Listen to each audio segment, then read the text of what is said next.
لسه مكملين في نماذج ايجابيه وكفايه لحد كده سلبيه.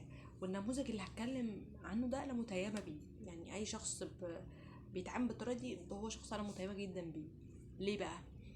اللي بيضلل على اهل بيته، الاخ السند العوض من ربنا سبحانه وتعالى، اللي بيشيل المسؤوليه صح، مش اللي بتحط المسؤوليه فوق كتافه ويرميها في الارض.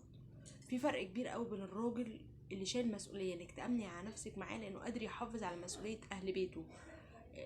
المسؤوليه اللي الاب بيحطها فوق كتافه او الام، او بتبقى مسؤوليه الاخت بيقدر يحافظ عليها. يقولك اهل بيتي، ايه اللي اهل بيتي؟ اختي دي حته تانية عندي، امي دي في حته تانية عندي. النموذج ده انا بقدم له كل التحيه والاحترام والتقدير، وبقول لك لو شفتيه اتجوزيه وانت مطمنه جدا، لانه عارف اهميه البيت وهيحافظ عليه، لانه حافظ على بيت قبله اللي هو بيت اهله وكان سند ليه.